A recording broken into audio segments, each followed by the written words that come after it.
Okay, good evening, everyone. I just see one person coming in, a couple more people.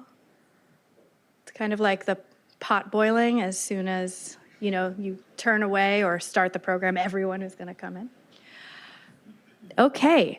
All right, good evening, everyone, and welcome to the American Trust for the British Library's 2026 Bernard H. Breslauer Lecture. My name is Elizabeth Berkowitz, and I'm the ATBL's Executive Director. We are honored this evening to welcome both the Director of the Folger Shakespeare Library, Farah Karim-Cooper, our distinguished 15th Breslauer Lecturer, as well as her equally distinguished colleague at the Folger, Eric Weinman Librarian and Director of Collections and Exhibitions, Greg Prickman, who will be introducing Farah tonight. Before we begin, however, for those of you who are new to the ATBL, a very brief introduction. We are a nonprofit organization founded in 1979 to support and celebrate the work and collections of the British Library. The Bernard H. Breslauer Lecture is one of our signature programs in recognition of the famed bibliophile and rare book dealer Bernard H. Breslauer, whose generosity has ensured that the ATBL can continue supporting the growth and breadth of the British Library's unparalleled holdings. Now, today's lecture exemplifies the transatlantic synergy endemic to the ATBL, a U.S. organization committed to the future and well-being of the British Library, the National Library of the UK. Our speaker, Dr. Karim-Cooper, is at the helm of another American institution that boasts the largest collection of items connected to William Shakespeare, the great British bard. Cited in Washington, D.C., as you all know, the capital of the United States, the Folger Shakespeare Library is an institution that mobilizes Shakespeare's works in new and innovative ways, commenting not only on the playwright's body of work and its generative English context, but also on contemporary American civic and cultural life. It is therefore fitting to the cross-cultural dialogue at the foundation of both the ATBL and the Folger that while Dr. Karim-Cooper's talk occurs in the year we mark America's 250th anniversary of our separation from Great Britain, she will discuss tonight a topic that not only transcends national borders, but also necessitates global collaboration and mutual support, the future of libraries for the next 250 years. So before I turn things over to Greg to formally introduce Farah, I want to thank our generous donors whose contributions have made tonight's event possible. I direct your attention to our program for their names. I also want to thank Winston Tabb, chair of our Lectures Committee, as well as our Lectures Committee members for selecting tonight's speaker. I would also be remiss if I didn't also thank the Grolier Club, Declan, April, Will, everyone on the Grolier leadership and staff for continuing to host the ATBL for this annual event. Following Farah's lecture and before we go upstairs to the reception, we will have some brief time for Q&A, so keep your questions in your mind. Okay, and with that, I welcome Greg Prickman to the podium.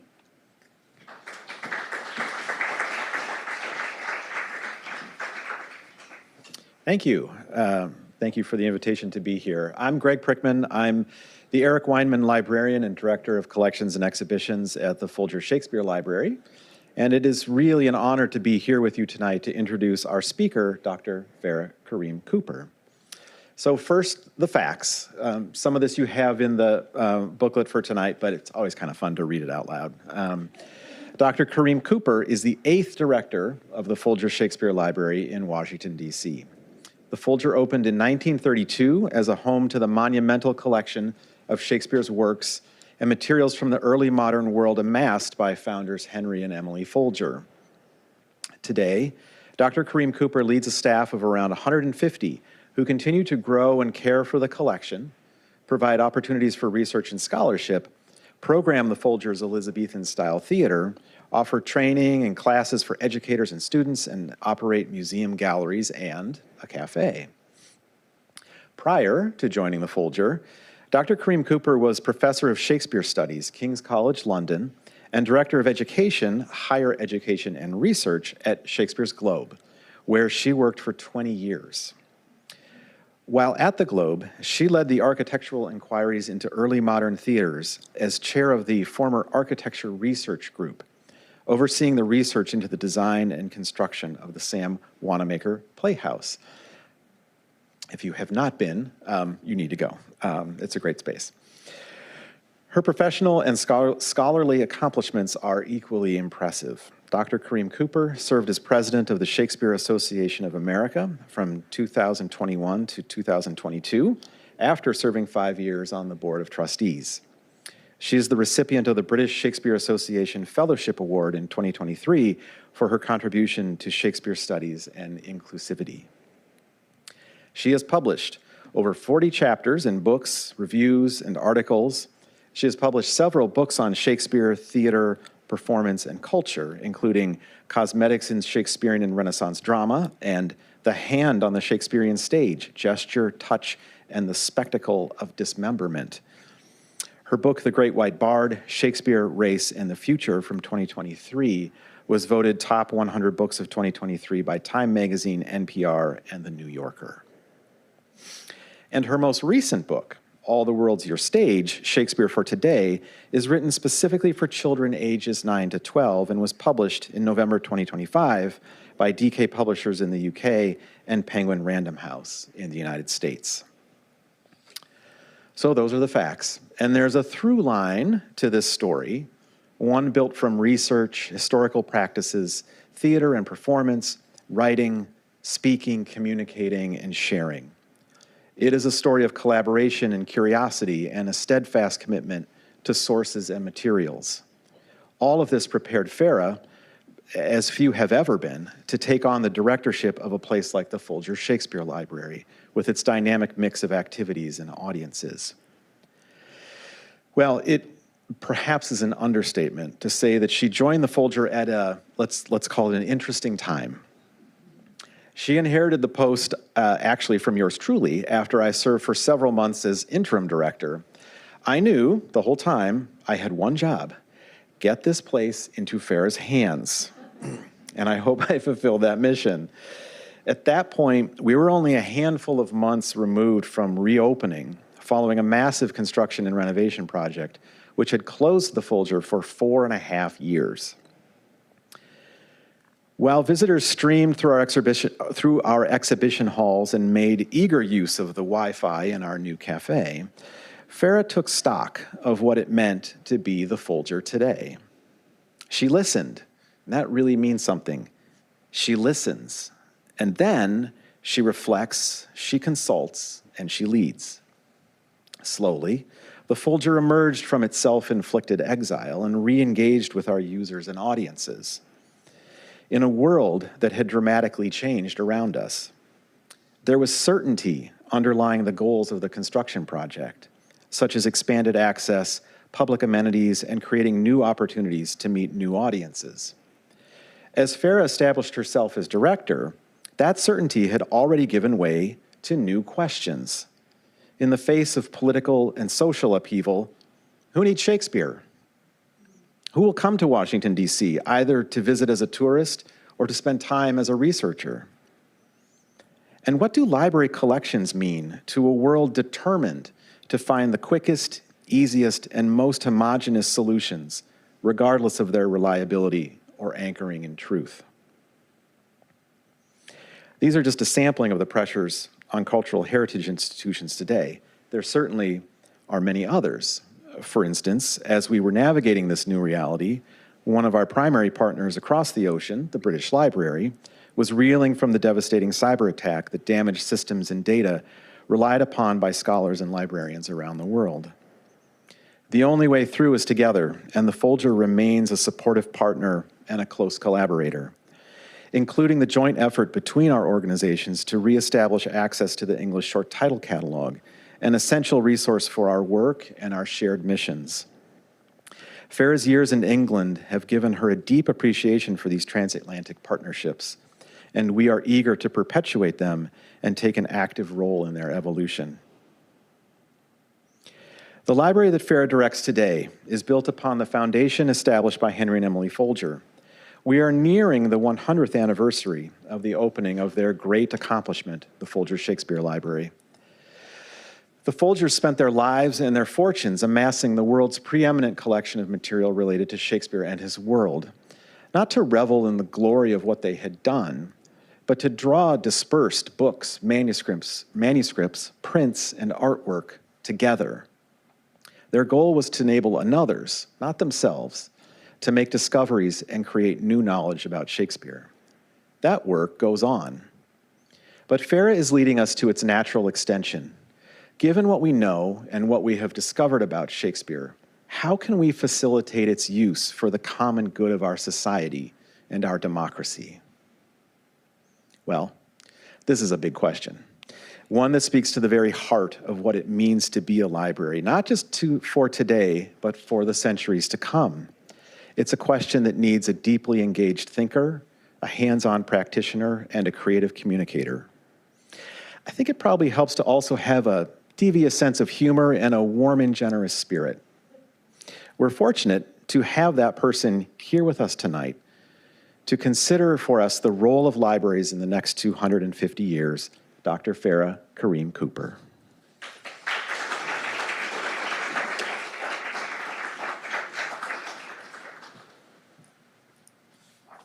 Thank you, Greg. That was such a lovely introduction. Just to say that Greg has been such a phenomenal colleague, and I love sort of showing off to people when they come in, you've got to meet Greg, and then they meet Greg, and then they forget all about me, which is wonderful because he's the one who takes them into the vault and shows them the treasures that we have. And every single item that you point to, he knows everything about it. And it's just joyous to have that knowledge in-house, as well as such an amazing friend. So thank you. It's an honor to be here, and I'm really grateful to the American Trust for the British Library and to the Grolier Club for hosting me this evening.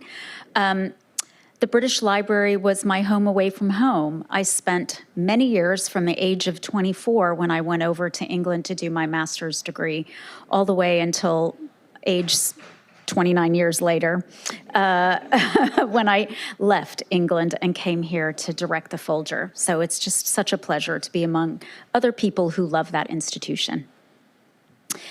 So my title is framed as a question because the role that libraries will play in the next chapter of American democracy, technological advancement, and a rapidly changing global order is, of course, ever evolving.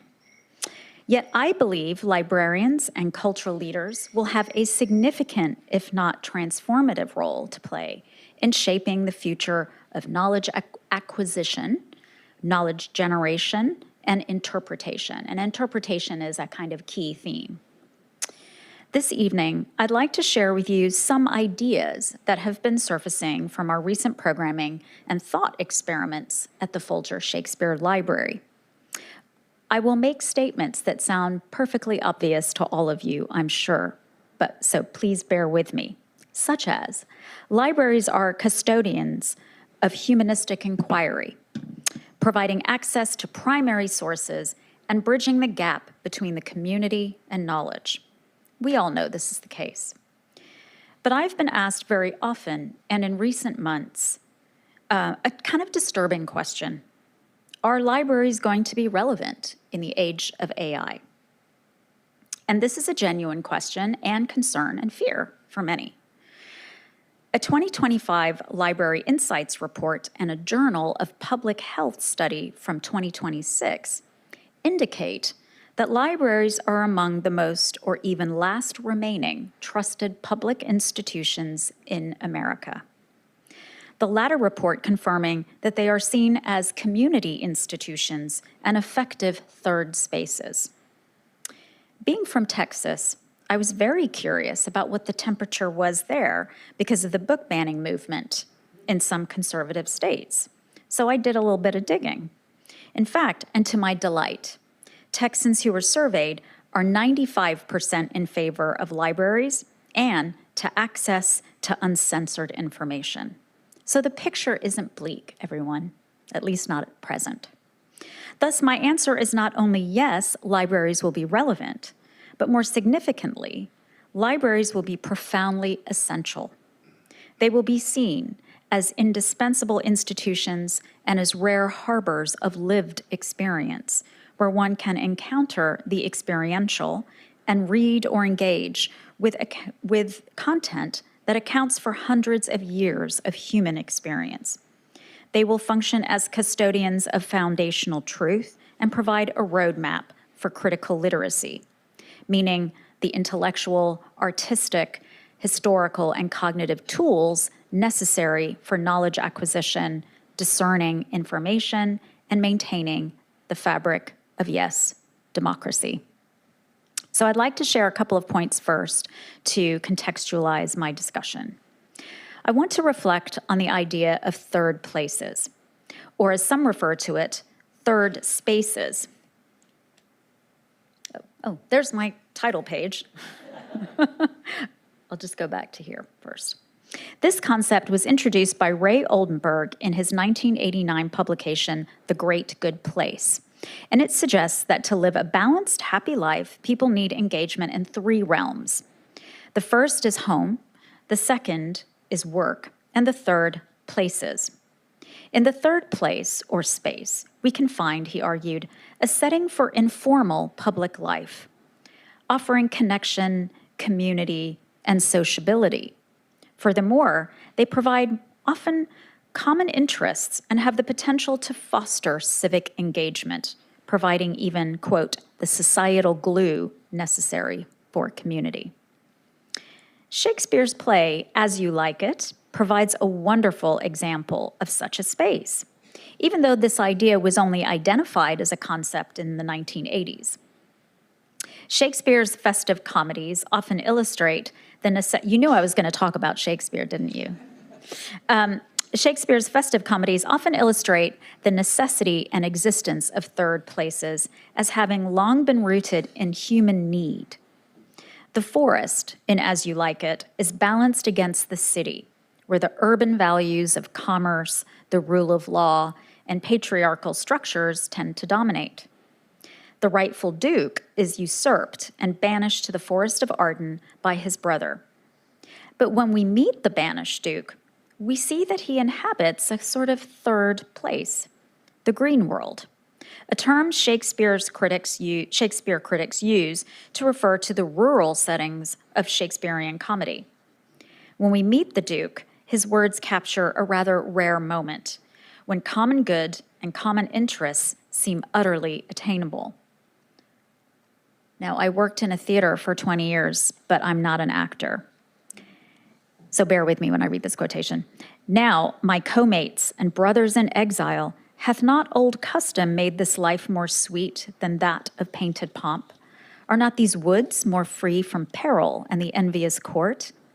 Here feel we not the penalty of Adam, the season's difference, and so on. I've always been struck by Shakespeare's conception and coining of the term co-mates. It is unique in this instance, not being found anywhere else in the canon. The emphasis is placed upon shared human experience. The idea of co-mates equalizes humans and does so against the backdrop of a conventional world that is bitterly hierarchical and divisive.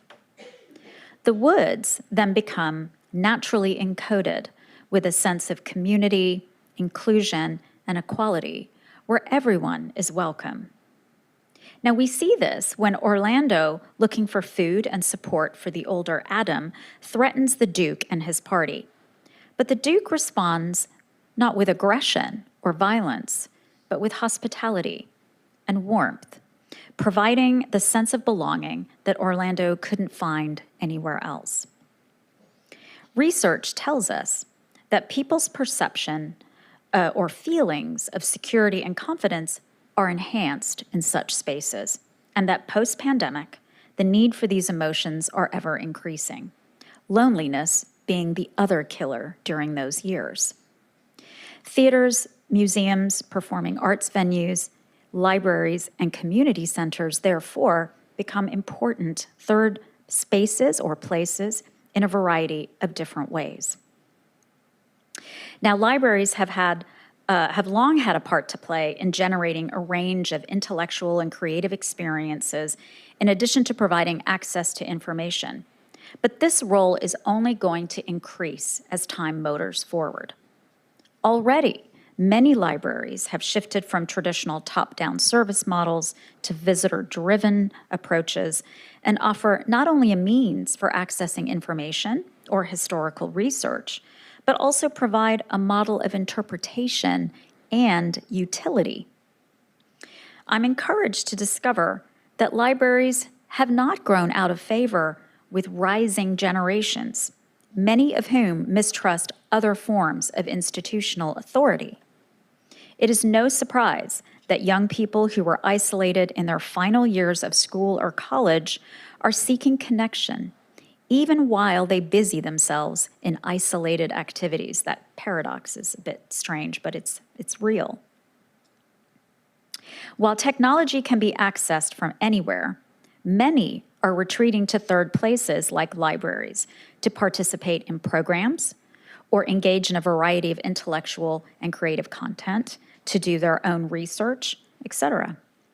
A 2023 report by the American Library Association found that Gen Z and millennials are actually changing the way public libraries serve their communities, especially as libraries of all types expand their digital collections and services.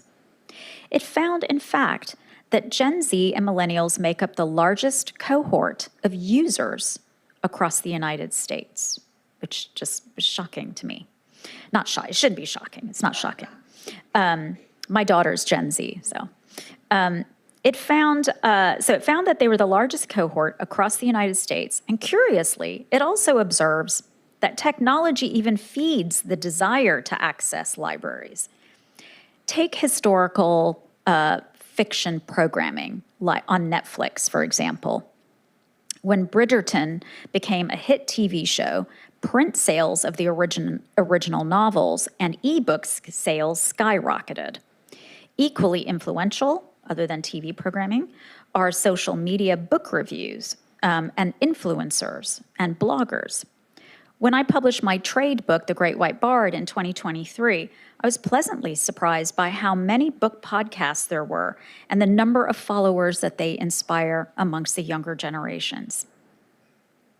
Rare books and reference libraries indeed identify as third places if we take Oldenburg's definition to include active skills development and dialogic research, so this idea of research moving both ways, where exchange itself becomes the mechanism of growth, whereby the research enriches the host environment, not just the participant's project. The engagement with collections and the historical past and its vitality for immediate use to make sense of the contemporary world can be shared activities that go on to foster civic inquiry.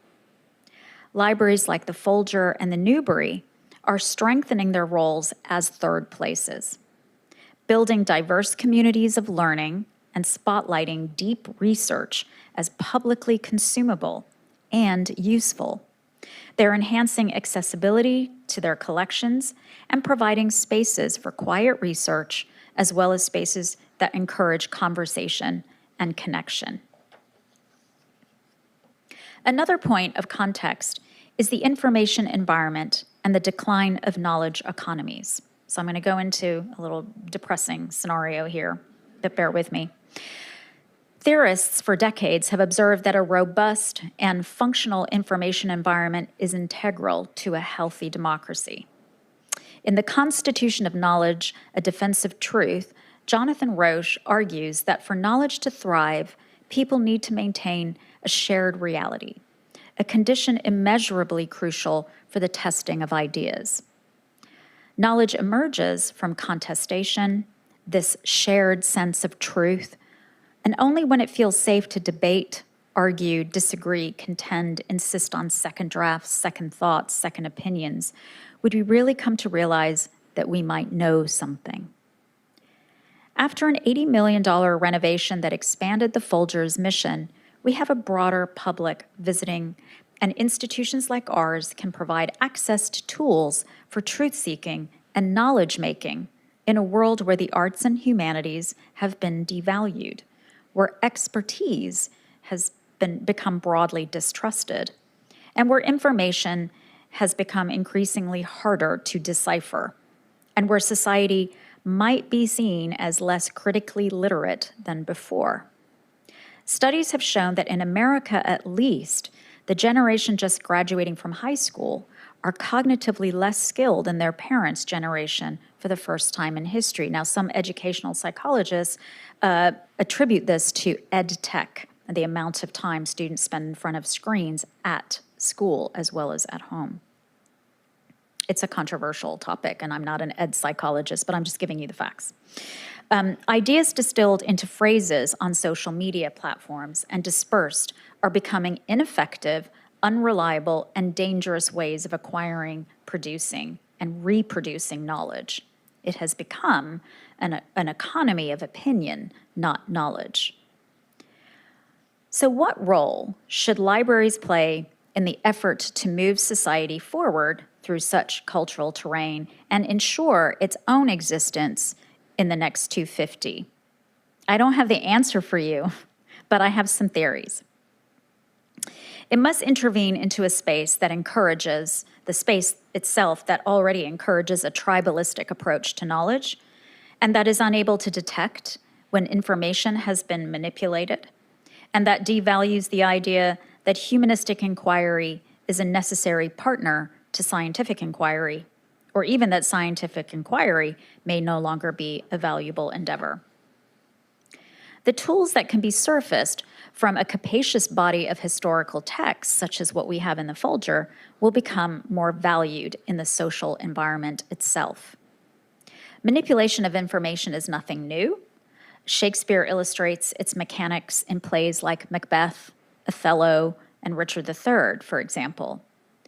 The question, though, we have to ask ourselves at this inflection point in history are, first, what is it that a citizenry needs to navigate a less reliable information environment? And what role can libraries play in meeting those needs in innovative and long-term sustainable ways? Recent sociological studies and many blogs and articles indeed have diagnosed the reasons why we're struggling to decipher what is truth and what is fiction. And of course, that see artificial intelligence, as promising as it is in many areas, as only making the distinction between truth and fiction more confusing. To be sure, social media, the binarization of political rhetoric, and the technological influence on the decline of attention spans all have contributed to this instability. I told you it was depressing, but I promise I'll cheer you up before the end. I'm not going to provide reams of evidence for this, first because there isn't the time, but secondly, I think you all will have observed that we have a bit of a crisis of information at the moment and critical literacy that needs sharpening. So skills, cognitive skills, like variant thinking, being able to decipher between different versions of the same incident, source verification, interpretive intelligence, dialectic analysis and debate are all skills we don't necessarily know we need until they start to disappear and we experience the erosion of society and communication. So when I arrived in Washington to begin my tenure as the 8th director, the Folger had just reopened after a 4-year renovation, as you heard Greg say. The 82 folios which were hidden in the darkest corner of the vault are now proudly displayed in their own case in the North Gallery or Shakespeare Exhibition Hall. There it is. Once and for all, taking Shakespeare out of the shadows of elite inquiry and placing him firmly where the playwright spent his own career 400 years ago, in the public space. Adding to this spirit of openness and change was my predecessor's recruitment of the Institute director, a renowned scholar of pre-modern critical race studies, and the artistic director, an artist who had spent her career creating theater and taking it into a diverse range of underserved communities. The message was clear: the Folger could become a beacon for the inclusive study and performance of Shakespeare through its most prized and prestigious pillars of expression: collections, institute, theater and education, and now exhibitions. It was clear that the mandate was broader access, to create a cultural institution while retaining its core identity as a Shakespeare library. I've been fortunate enough to spend much of my career researching in the greatest libraries of the English-speaking world, the British Library, the Bodleian, the Huntington, the Folger, and at Shakespeare's Globe, I oversaw the only dedicated Shakespeare library in London, although it was a lot smaller than the one I'm in charge of now. It was a small repository and collection center that I helped to establish where we had an academic research culture. Henry and Emily Folger's memorial to the beauty and truth of Shakespeare was founded with two main principles in mind. One, to house their unsurpassed collection of Shakespeare folios, early books and manuscripts, so that scholars could create new knowledge about Shakespeare and the early modern world through accessing them. The second principle or purpose may be more of a myth, but one that can be harnessed, that the library was founded as a gift to the American people. Certainly this vision, mythic or not, is now materially manifest with 12,000 square feet of new public space, 2 dedicated exhibition halls, a studio for learning, and repurposing older spaces like the Great Hall as a cafe. Although the Folger directorship is a coveted assignment, and it is a rare occasion when it becomes vacant, the thing that excited me the most about the role was the prospect of contributing to the endeavor of expanding this mission and the definition of what a library can do, and how that redefinition would be crucial to how we position institutions post-America 250. My predecessor, Michael Whitmore, provided an architecturally and accessibility principled vision that has laid the foundations of the work that we have to do next. The next phase requires building not just the institutional infrastructure and vision within, so that we can contribute impactfully without, but we also need the courage to mean it. A public remit, as self-defining, seems somewhat unusual, though becoming less so for a rare books library. But the moment that you claim that you are for the public, you're making an implicit claim about your own values. Coupled with the necessity for libraries to envision their purpose beyond books in the age of digital access and AI, is the impetus to provide experiential encounters with knowledge. The Folger hopes to demonstrate how rare materials, Shakespeare, and the broader humanities provide essential framework and methodologies for welcoming uncertainty, deciphering political rhetoric, developing keen discernment skills in this unreliable information environment, and the recognition that these tools are essential in sustaining progress and independent thought, as well as empathy. We aim to harness and advocate for the verifiability of rare materials and primary sources in an age when verifying sources has become more challenging for individuals because of this context we find ourselves in. Now, I'm going to go back to a point that I made earlier. When I say building worlds within and without, I'm using an acoustic and architectural principle rooted in phenomenology, the study of lived experience, and early modern theater studies.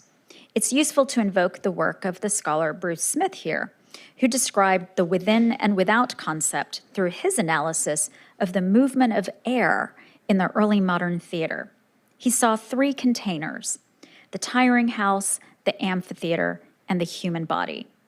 For him, the meaning-making of theatrical sound begins within the body, of course. He goes on to say, as speech itself begins within the actor's body, so in the staging arrangements at the Globe, meaning-making through sound began within the tiring house. It was there that all the words were kept in store as the book of the play. It was from within the tiring house that actors made their entrances before they spoke. It was there they returned when they had finished speaking, and so on. So bear with me as I shape this metaphor. I promise I'm still talking about libraries. In the early modern theaters, where actors and audience are in the same light and the elemental shaped experience, actors dressed and rehearsed in what is known as the tiring house.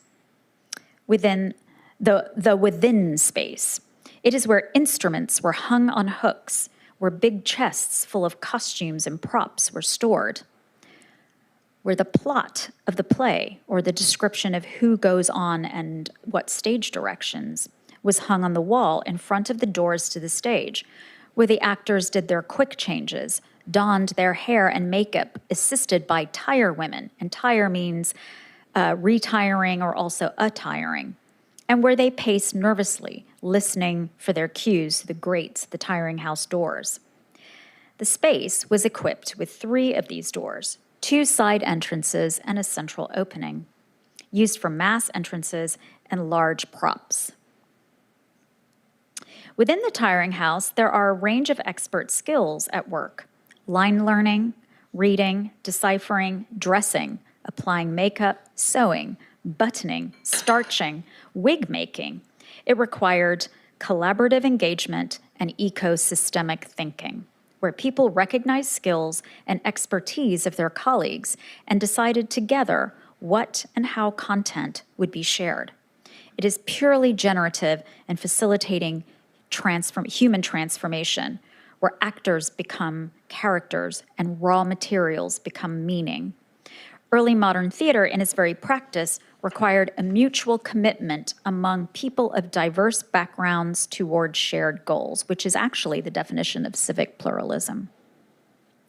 The without space witnesses the combined result of this collaborative dynamic backstage, but also contributes significantly to the meaning-making and significance of what is presented. At times, stagehands will come out on stage and move props, dismantle scenes, or even play spear carriers, so to speak, so everyone touches the without. Working in this way required specific capacities and expertise. The goal is to ensure the audience would encounter aesthetic pleasures experientially, be moved by this encounter, and then perhaps shift their own perspectives, be in dialogue with the primary material, and be shaped anew by their realization of the civic power expressed the wide range of skills thrust out into the theater in the round. This metaphor expresses my sense that libraries, like the Folger, with its multifaceted programming offer and its diverse array of collection items rooted in Shakespeare, must operate in similar ecosystemic, vibrant, and inclusive ways. It's not just curatorial expertise, but digital infrastructure, operational mutuality, community partnerships, systems thinking, a sense of urgency, as well as paced measure. It is also about developing an organizational culture and ways of working that feel sustainable, equitable, and enjoyable so that they are repeatable. As many of you know, for quite a few years now, libraries have been engaged in determining and perhaps even justifying their identities because of the increased demand for digital resources and the fluctuating usership post-pandemic. In an issue of Humanities, the NEH magazine, Jennifer Howard suggests that a commitment to inclusivity, along with a persistent ability to adapt to changing times, has kept libraries vital in an era of divisive politics and disruptive technological change. But it's also put pressure on them to be all things to all people and to meet a vast range of social needs. So this is something that we always have to keep in mind. Librarians are experts at information literacy, providing objective, accurate, and engaging information, but increasingly are meeting the need to lean into a more interventional approach to public engagement. When the Folger reopened its doors, it began defining itself as a cultural organization with a heavier load of programming. And I mean a heavier load at first. The Folger librarian, Greg Prickman, however, brought to my attention the first ever annual report of the Folger, published in 1933, which stated clearly that public visitation began on day 1. So having a public remit is wonderfully nothing new. That the Folger's renovation is entirely in line with how Emily Folger at least saw the library functioning. I'd argue, however, that over the years, this public remit may have become less prominent as a purpose of the library, but then it depends on how you read the history. But in 2026, it is definitely leaning more robustly into an ecosystemic model that prioritizes collecting and preserving, as well as engaging, insightful programming that not only delights, but that offers reciprocal participation, where members of the public can interact with collections, knowledge building, and where they can contribute their own meaning, shaping our knowledge into the future. For example, we offer artistic fellowships that provide a wide range of artists working in different media an opportunity to respond creatively to the collection, with the opportunity to showcase or exhibit or stage what they produce. In these ways, we want to provide a dialogic space that welcomes as many people as possible as participants, not just visitors, and close the barrier between the within and the without. Another example is our recent initiative, the Director's Residency, which we inaugurated last month. There she is. It is designed to connect a prominent artist or thinker with the resources of the Folger so they can shape and interact with Shakespeare and the humanities in innovative ways. They'd spend a week consulting the Folger collection, participating in programs, working with students, delivering public events. By placing prominent artists, scholars, authors, and thinkers in direct dialogue with our resources, we wanted to ignite new ways of imagining and understanding the collection, but also culture, society, and what civic participation really means. It allows the Folger to magnify its mission, showing how Shakespeare and the humanities more broadly are rooted in curiosity and critical inquiry. Our first resident was Adjoa Ando, MBE, known for her Lady Danbury in the hit Netflix series Bridgerton. Her history as a theater artist eminently known for her groundbreaking Shakespeare productions is why she was our first choice. She gave a public lecture that drew from the core of mission of the Folger, while advocating the importance of history, reading, the arts, and the collection. She then brought to life the Federal Theater Program of FDR by remounting in a stage reading the first all-Black production of Shakespeare's Macbeth. I think I have a picture of that. Her prominence as a celebrity helped draw attention to our space, but the success of the program was rooted in her authenticity, her knowledge, her training, and her generous approach to sharing her ideas with as many people that asked. The impact on her was, as she said herself, quote, "The Folger has given me real clarity about the kind of art I want to do and the kind of artist I want to be." Most institutions might think of artists in residence as beneficiaries of the institution's resources. The Folger has deliberately tried to invert that. Adjoa didn't come to be supported by the Folger. She ended up proving what such institutions are at their core. The mutual benefit shared between the library and the resident illustrates the wider vision of reciprocity between the Folger and all its participants. As I conclude, I want to address the elephant in the room, which is the question of how libraries and cultural institutions develop or adapt AI in an age when they could or perhaps should be harnessing their offer of human lived experience and the fostering of critical literacy. I know I keep saying that phrase. A conversation only last week with a prominent AI investor was revealing. He said, as AI becomes more of a ubiquitous force in our country, quote, spaces like yours that offer the experiential will increase in value. This is something no one's really talking about in the media. There's a body of literature that is emerging that offer arguments about how libraries should claim a central role in the adoption of generative AI technologies, or whether or not they should at all. Authors Michael Hannigan and Chris Rosser suggest there is a unique opportunity for libraries to lead the way and perhaps even get ahead of the game by setting standards ethically and responsibly.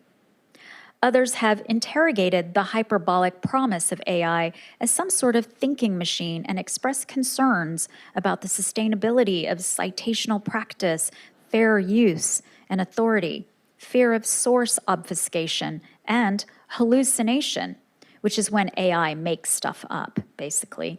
And this I was given to understand by Eric Juan, the inventor and CEO of Zoom, is an architectural problem within the technology itself that no AI company has been able to resolve. In other words, it can spit out nonsense at any given moment. And if you don't have the critical tools to question it, you could be led down algorithmic rabbit holes that make Alice's Wonderland seem sane and rational. In research information, Clarivate's Pulse of the Library Report reveals that libraries are in the early days of artificial intelligence implementation. So I have a slide here, which I'm going to go back. Libraries are considering applications that support the mission, particularly in enhancing content discovery and building efficiencies in the way the organization runs. But there are concerns about expertise, tight budgets, and the ever-evolving nature of the technology. So once you think you've got it down, then the technology changes.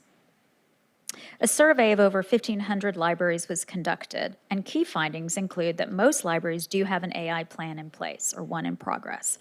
AI adoption is the top tech priority. It's advancing library missions, supporting student learning and research excellence, and kind of helping mechanize content discoverability. And librarians see promise, but many of them also see pitfalls. Concerns about AI skills gap and shrinking budgets are kind of high on the list. And AI advancement is often led by IT rather than library leaders or librarians. So that's kind of a problem. I mean, they need to work together. Depending on region and type of library, the views and the priorities will differ. But there are crucial questions that we at the Folger will need to consider as we head into our planning period and we consider our own digital future and the relationship of AI to our mission and our vision to foster critical inquiry and creativity. Now, we're, as Greg said, approaching our 100th birthday, and we're thinking about how we position the Folger into the next 100 years. How do we resolve the tension and distinctions between AI as operational efficiency tool, cataloging support, metadata, resource sharing, versus AI as a threat to critical literacy and to civics? Can the Folger offer a viable and sustainable contrast with algorithmically mediated information consumption? How do we push against the appearance of critical thinking with real cognitive tooling? A bigger question, if I return to the tiring house metaphor, remember that tiring house model is defined by irreplaceability. The ecosystem works because each skill is distinct and distinctly expressed. The tire woman isn't the same as the bookkeeper or the prompter, who has a different expertise from the musician, and so on. They depend on each other because of their unique, specialized capability. Is AI in such a space a threat? It can approximate many or all of the roles, which means it doesn't slot naturally into an ecosystem of mutual dependence. Will people outsource the interrogation of sources rather than develop the muscle themselves? In other words, if AI shapes what gets made within, it is participating in how meaning is made, not just delivered. And does that threaten the ecosystem and our capacity, or the capacity of the without space, to remain cognitively agile? I don't have the answer to that question. Like all rare book repositories, the Folger puts people in a room with an early text and asks them to slow down. It is increasingly becoming a radical act. We have a collection and a legacy of institutional identity built around a body of work that has not only survived, but has been contested, reimagined, reinterpreted, performed, debated, and has accumulated meaning for over 400 years. For me, Shakespeare as our core resource gives us an advantage to take a popular writer who is woven into the fabric of our culture as well as the foundations of our government, and to leverage the tools that engaging with his plays offer the art of critical thinking. I've been asked often how to keep Shakespeare relevant, and Greg will be tired of me going on about this, but perhaps it is more helpful to position the plays not as relevant, since relevance is a passive concept and still relies on notions of genius and ownership Instead, we refer to the work as useful. What would it mean to consider the utility of Shakespeare? From the Latin utilis, for useful, utility as a philosophical and economic concept was described as something socially beneficial or advantageous to the public. The principle of utility produces the right action or policy, as it is described in the 18th century, one that could produce the greatest happiness for the greatest number of people. Now, I'm not here to give you a lecture on utilitarianism, I promise, and I'm not actually advocating for that practice in full. But like we do in Shakespeare studies, I like to cherry pick some of the foundational elements to suggest that an organization like the Folger, with its public remit, its proximity to government, and its vault, has to urge the usefulness of reading, listening, interpreting, performing, and teaching the texts of William Shakespeare. We need no longer look for answers in his work, and certainly this has been the case for most scholarly practice. Instead, we use the work to find our own answers. Utility resists being fixed. It's an organic concept. It invites remaking, reimagining, reframing, and it doesn't insist on authoritativeness. It instead repositions Shakespeare. Relevance can unintentionally reinscribe Shakespeare as exceptional, even if it seeks to prove his modernity, whereas utility doesn't depend on reverence or exceptionalism. It opens up his work for appropriation, contestation, or even abandonment if another tool works more effectively to challenge or progress us. So it is what we have been doing in the Academy for decades, but cultural organizations devoted to Shakespeare have to become more deliberate and intentional about this distinction. Relevance sustains cultural hierarchy in its insistence that Shakespeare must be kept around because he wrote about things that we should care about now, or that are still happening to us. And that is contrary to the aims of third-place environments. And exhibitions are a great example or expression of the immediacy and utility of our collection. That first annual report of the Folger that I spoke of, it talks about the construction of the Supreme Court across the road and the Folger's responsive exhibit on materials related to the law. The Folger came before the Supreme Court. The dialogue through that exhibition, that first exhibition, is not just with history, but with the very present moment in American life. And it was woven into the organization's practice from the beginning. In the fall, we'll be launching our first major temporary exhibition since reopening. It's called To Hear Her Speak, curated by Dr. Patricia Akimi, the director of the Folger Institute. It is a landmark moment for us as it tells the story of Black women and their engagement with Shakespeare, which the exhibition proves has been a relationship of affection, dialogue, and inspiration for over 450 years. To do so in a time when there's increased pressure on how we talk about history feels a useful deployment of our rich history of collecting and our in-house expertise. Shakespeare and his work is the Folger's case study on why slow, embodied, humanistic engagement with complex material builds a mindset that is attuned to the clear and present danger of algorithmic content consumption only. I'm not arguing for a head-in-the-sand approach to the future. On the contrary, libraries will need to gain an understanding and try to stay ahead of the curve.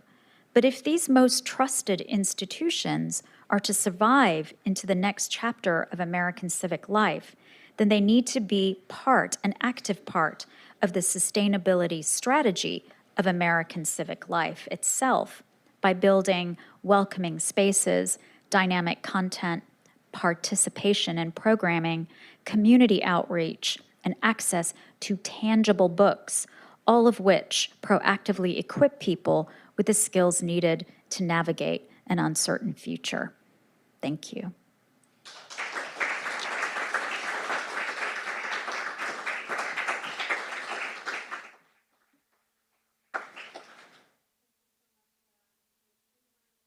We have a little bit of time for Q&A, and thank you also for ending on a hopeful note, Farah, because I think... We'll journey to despair and then back again. Yeah, exactly. We got to just come back up. That's the goal. So if you have questions, here we go.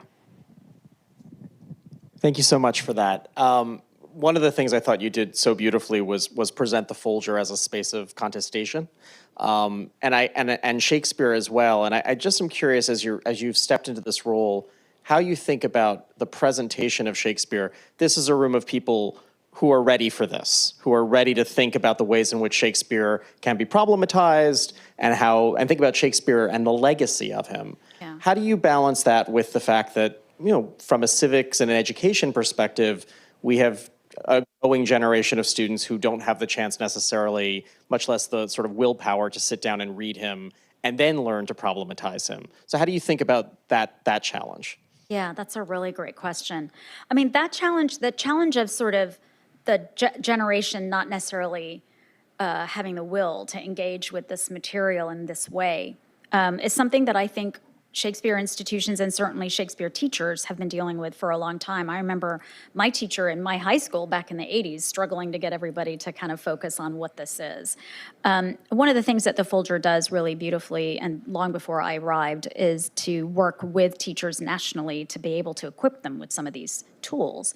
But what we're doing now is we're trying to infuse a lot of the work that we're doing with this idea of really trying to see what is missing in terms of all the things I identified, the ability to decipher information carefully, and to develop a kind of critical literacy. It's a term I keep using over and over again because, while our society is literate, the critical element is what is actually missing.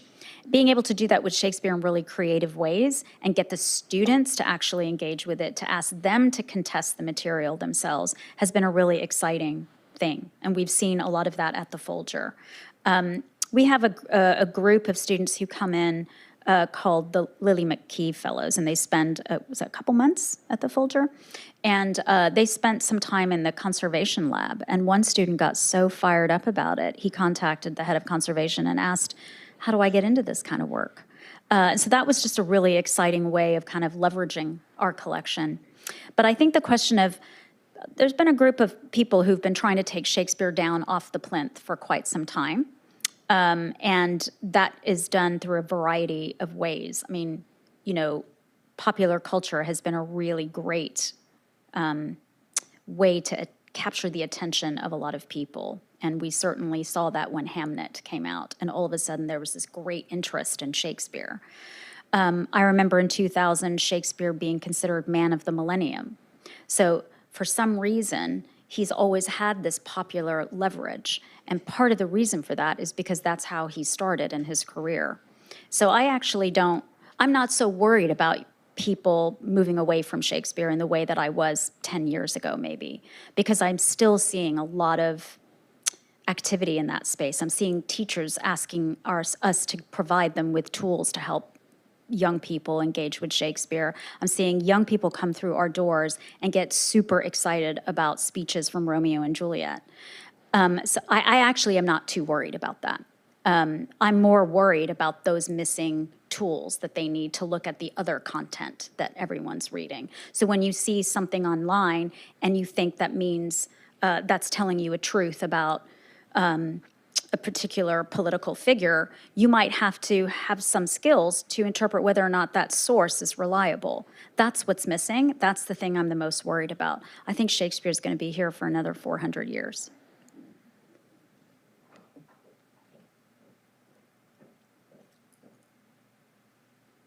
Thank you so much, Doctor. This was fascinating, very much in line with the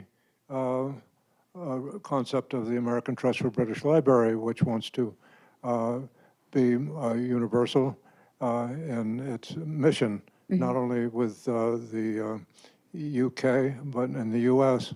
And certainly when the King was here, he talked about our strong relationships between the United States and the UK and globally. And certainly current events are driving home how important that statement globally is. And I wondered how active some of the key libraries in the Middle East and some of the more possibly difficult areas to reach are fitting into this program of sharing information digitally and enhancing knowledge and bringing Shakespeare to, in your case, more and more civilizations. That's a really wonderful question. I think having a digital platform in the way that we do is how a lot of libraries are going to be engaging with other institutions around the world. And certainly we found, certainly when I was at the Globe, we found that when we did anything online, we would have people from all over the world engaging with that material. So that is absolutely one of the major advantages of expanding your digital platform and digital outreach. And that for me is key. I'm not sure if, Greg gets involved in a lot of conversations with international libraries, and I don't know whether Middle Eastern libraries are part of the sort of circles that you travel in. Do you have, yeah? He's nodding his head. He's nodding his head. He's nodding his head, yes. Yes. Do you want to say? Sure. Yeah. You want to stand and take the mic? She's got one. I would just add, there are very robust international library consortiums and groups, and there is a lot of information sharing that goes on among them. And I think, speaking to your point about digital infrastructure, the key is to be able to share things according to standards and principles that are shared globally. And in the library realm, that's certain data standards and data exchange standards that we all follow. One of the things at the Folger online that is visited far more than any other resource we provide is the text of the plays. That remains one of the key things that people are accessing from all over the world. So we keep it as shareable as we possibly can, and that's sort of the bedrock of what we do.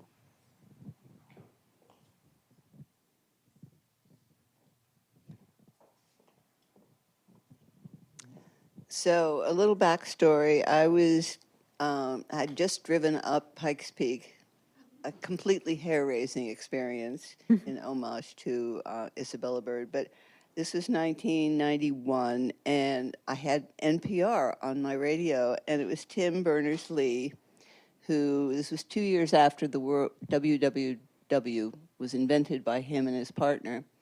And he was asked, what should you have done differently? And he said, we didn't need WWW, and we did need librarians from the beginning. I'm afraid that AI is toast at this point with this president, but good luck with your going around behind his back. I'm sure he does not check out the Folger website, more than once a day. I'm pretty sure we're a little under the radar at the moment. There's a question there and then one over here. I would like to ask you if you would consider sending like a representative from your own institution to campuses, for instance, of City University of New York, to introduce, let's say, Shakespeare, to not necessarily only literature departments, but for instance, history departments, because I teach at Queen's College in the history department. I teach mostly Middle East and Europe. Now, yes, some students, of course, know about Shakespeare, especially if it's European history, but not everybody. And in the past, when I started teaching, more did, but not nowadays. So that would be, I think, a very good reason to broaden the appeal and the connectivity of the institution, or your institution, with young people. Because those who come to you are kind of self-selective. And whereas the ones that sit on campuses in our classes are not. That would be great if you consider that as part of your mission. Thank you. Yes, and just to say about Egypt and about Middle East. Both Egypt, for instance, Alexandria and Cairo that I know about, and Beirut have got excellent links in the academic world. And they know English from 2 years old. So they are aware, yes, of your institution. And it's great to be here. Thank you. Thank you. Thank you so much.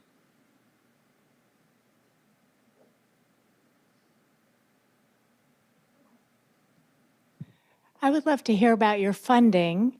How much is endowed? How much do you depend on foundations? And more importantly, how much are you getting from the NEA?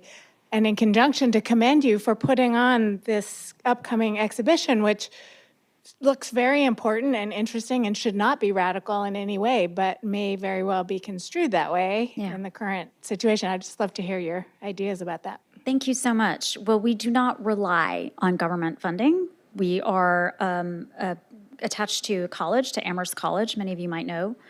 We have a sizable endowment, and we take about 4.5% distribution rate to cover our operational expenses. And then we have to find ways to raise money through contributed income. And also now that we've got this cafe and shop, we're looking for opportunities for more earned revenue streams so that we can meet that gap between the distribution and our expenses. So fundraising is a big part. We've had grants from the NEH pretty consistently for our Teaching Shakespeare Institute and the NEA for various other projects. Less and less, I think, we'll be getting money from those divisions, which is why we're seeking other foundation support for our major projects, particularly in education. But unfortunately, the funding landscape isn't great because there's a lot of people who have lost funding because of the cuts. And so they're looking at need and they're looking at urgency. And so we're having to really, the pots are smaller and there's more people after the money. So the exhibition itself, it's been in the works for a couple years now. We're very, very conscious of the language that we will be using to talk about the exhibition. I think the exhibition is a great, the tone of it is a celebration of, women who have loved Shakespeare for many years. Maya Angelou features in there, Toni Morrison feature in there.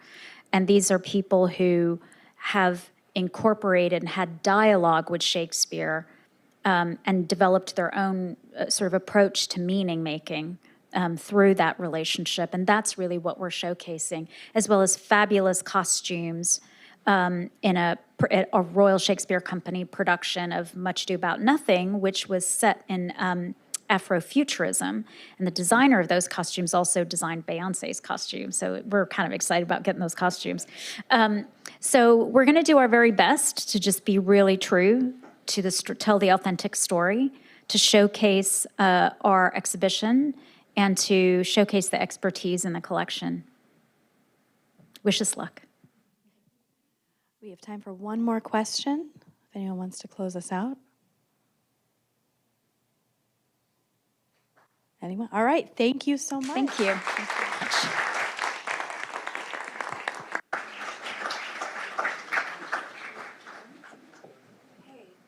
So thank you so much, Farah and Greg.